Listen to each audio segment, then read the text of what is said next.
Alright, magandang araw mga ka-tracker. So meron kami ditong brand new unit, Hino 300 series. 6 studs po ito na may gross weight capacity na 8,500. 916, ito yung malaki sa 300 series na ayan. Alright, so ipakita ko lang sa inyo yung ginagawa namin ditong body. Kung makikita nyo, ito ay drop side. Ayan, may drop side cargo pero kung makikita nyo may canopy, may bubong. Ayan, maganda mga ka-tracker kung pang probinsya. So ayan, nakapix yung kanyang mga poste pero drop side po siya, oh. Ayan, typical na drop side. Tapos yung ano, ang kagandahan kasi nito, parang ano siya, parang jeep, diba? Saka makakatayo yung ano, yung pasahero. Ayan, pang all purpose.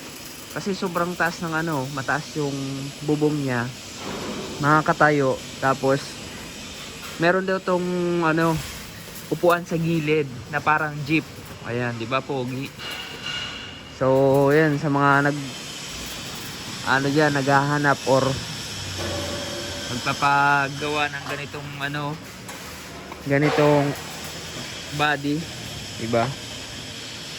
Ayan o, kung makikita nyo, parang jeep. Tapos yung top side nya sa likod may hinges, pwedeng mabuksan dito lang sa gitna, pwedeng lahat. At ayan o, parang sa bus may lagayan ng gamit, diba? Ano, parang bus, ilagay ng gamit siya. All steel po siya, medyo mabigat to pero all goods kasi matibay. Yung soleras niya purong bakal. Ayan o, bended na soleras, PB chassis, channel bar, and then naka fixed bracket, eye bolt, tapos may U-bolt pa ito.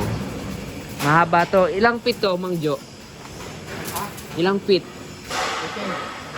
18 feet po siya. 18 feet ang haba. Ano, solid, diba? Maganda. Pang ano daw to, ang kumuha nito sa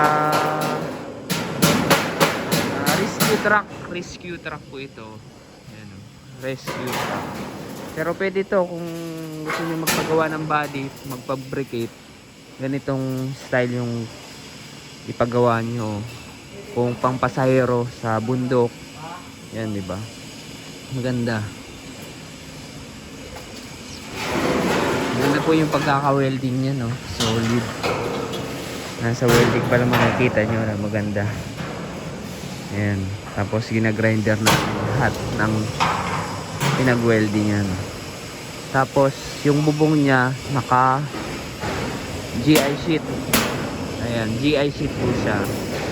So ipapakita ko sa inyo pag natapos ng unit na to, para makita niyo yung final output, yung pinaka product, para makita niyo na maganda yung gawa namin dito. Dito kami sa Calicut Market of Corporation, Barangay Mabangos. Sa mga naghahanap ng Japan surplus truck, meron po kami yung available. Small unit, big unit, from 4-wheelers to 12-wheelers meron po kami. Hino, Isuzu, Puso. Ayan. So yun, may mga surplus Japan pa kami ditong ginagawa. Mga body. Ayan. Dito naman mga boom crane. Tapos brand new big unit. So ayan po mga ka-tracker. So kung nagustuhan nyo itong video na to, pag-like, share, and mag-subscribe. Maraming salamat. God bless. Bye bye.